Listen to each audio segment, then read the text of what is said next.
کہتے ہیں کہ کسی جگہ ایک شخص رہتا تھا جس کے 3 بیٹے تھے۔ اس شخص نے اپنے تینوں بیٹوں کے نام حجر رکھے ہوئے تھے۔ دن گزرتے رہے حتیٰ کہ اسے مرض الموت نے آن لیا۔ اس نے اپنے تینوں بیٹوں کو بلا کر وصیت کی کہ حجر کو وراثت ملے گی، حجر کو وراثت نہیں ملے گی اور حجر کو وراثت ملے گی۔ اس کے ساتھ ہی اس کی روح قبض ہو گئی۔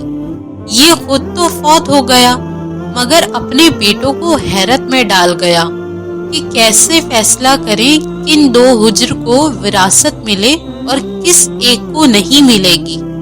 تینوں نے فیصلہ کیا کہ شہر جا کر قاضی سے اپنا مسئلہ بیان کریں اور اس سے کوئی حل مانگیں۔ تینوں اپنے زاد راہ کے ساتھ شہر کے لیے عازم سفر ہوئے۔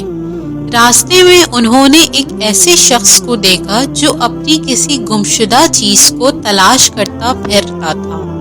ان بھائیوں کے پوچھنے پر اس نے بتایا کہ اس کی اونٹنی گم ہو گئی ہے جسے وہ تلاش کرتا پھر رہا ہے۔ ایک حجر نے پوچھا، کیا تیری اونٹنی ایک آنکھ سے کانی تھی؟ اس آدمی نے کہا، ہاں ایسا ہی تھا۔ دوسرے حجر نے پوچھا، کیا تیری اونٹنی ایک ٹانگ سے لنگڑی تھی؟ تو اس آدمی نے جلدی سے کہا، بالکل صحیح، میری اونٹنی واقعی ایک ٹانگ سے لنگڑی تھی۔ تیسرے حجر نے اونٹنی کے مالک سے پوچھا، کیا تیری اونٹنی کی دم کٹی ہوئی تھی؟ تو اس نے خوشی سے کہا، بالکل ٹھیک، میری اونٹنی کی دم بھی کٹی ہوئی تھی، بس اب جلدی سے بتا دو میری اونٹنی کہاں ہے۔ تینوں حجر نے مل کر جواب دیا، باخدا ہمیں آپ کی اونٹنی کے بارے میں کوئی علم نہیں، ہم نے اسے ہرگز نہیں دیکھا۔ اونٹنی کا مالک ان کی یہ بات سن کر غصے سے پاگل ہو گیا۔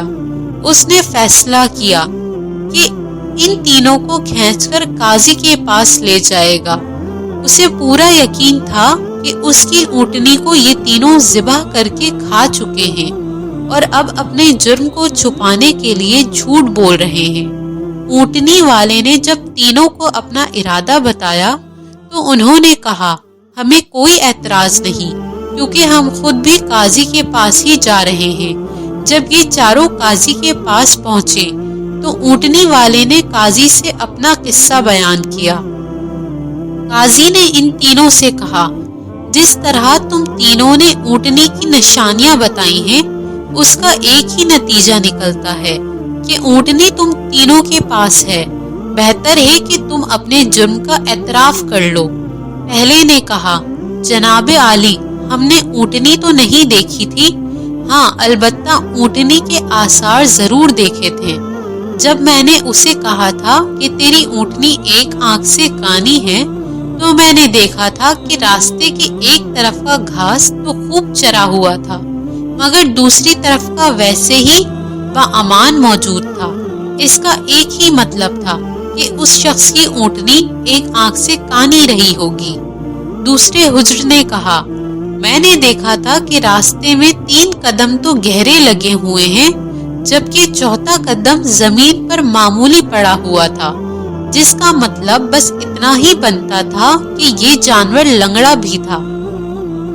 تیسرے حجر نے کہا، اونٹ جب راہ چلتے ہوئے اپنا گوبر گراتے ہیں تو دم سے ادھر ادھر بکھیرتے ہیں، جبکہ ہم جس راہ سے آئے تھے وہاں پر گوبر ایک ہی لائن میں سیدھا گرا ہوا تھا، جس کا ایک مطلب ہو سکتا تھا کہ اونٹنی کی دم کٹی ہوئی ہے جو اپنا گوبر دائیں بائیں نہیں پھیلا پائی۔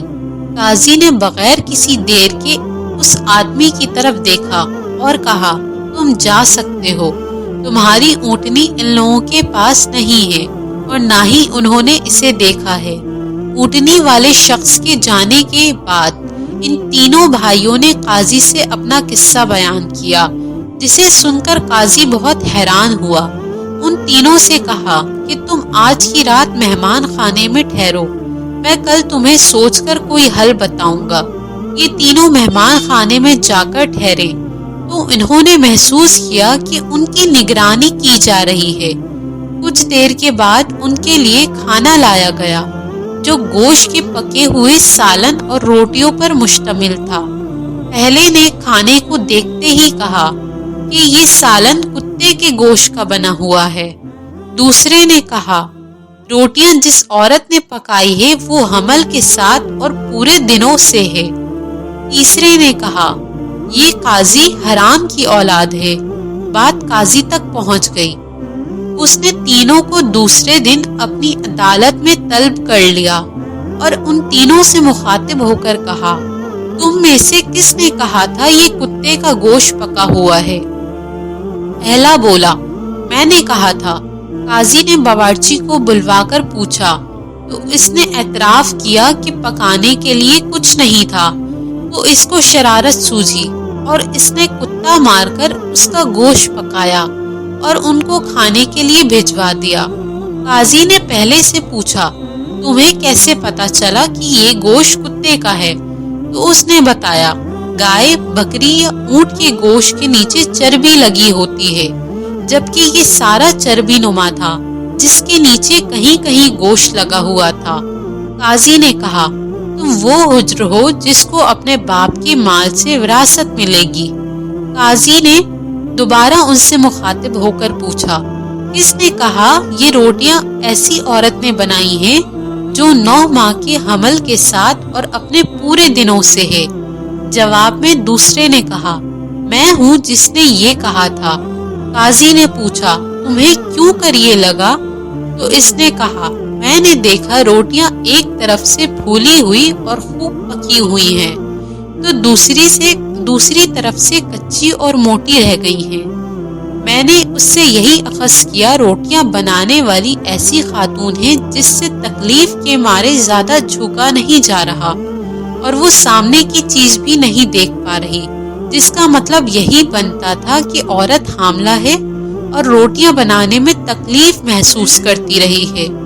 قاضی نے اسے دوسرے سے بھی کہا کہ تم وہ حجر ہو جسے اس کے باپ کے ترکہ سے وراثت میں حصہ ملے گا۔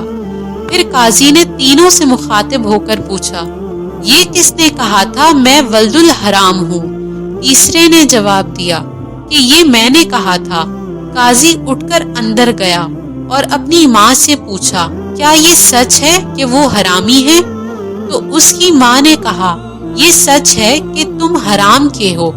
قاضی نے واپس آ کر اس تیسرے حجر سے پوچھا تمہیں کیوں کر معلوم ہوا کہ میں حرامی ہوں؟ تو اس نے جواب دیا اگر تم حلالی ہوتے تو مہمان خانے میں ہرگز ہم پر نگران نہ مقرر کرتے، نہ ہی کتے کا گوشت پکوا کر ہمیں کھانے کے لیے بھجواتے، نہ ہی کچی روٹیاں کسی مظلوم عورت سے بنوا کر ہمیں کھلواتے۔ قاضی نے اسے مخاطب کرتے ہوئے کہا کہ تم وہ حجر ہو جسے اس کے باپ کے مال سے ورثہ نہیں ملے گا۔ تیسرے نے حیرت کے ساتھ قاضی کو دیکھا اور پوچھا مگر ایسا کیوں ہے؟ قاضی نے کہا کیونکہ ایک حرامی ہی دوسرے ولد الحرام کو ٹھیک پہچان سکتا ہے، اور تم بھی میری طرح حرام کی اولاد ہو۔ وراثت پانے والے دونوں حجر اپنے ماں کی طرف لوٹے اور دریافت کیا کہ ہمارے تیسرے بھائی کا کیا ماجرا ہے۔ تو ان کی ماں نے کہا تمہارا باپ ایک بار صبح کی نماز پڑھنے مسجد گیا تو اسے دروازے پر رکھا ہوا پایا تھا، اسے گھر لایا، اس کا نام بھی تم دونوں جیسا حجر رکھا اور اس کی پرورش کی۔ جی تو ایسی ہوتی ہے عربوں کی حکایتیں جن میں حکمت کے درس بھی ہوتے ہیں۔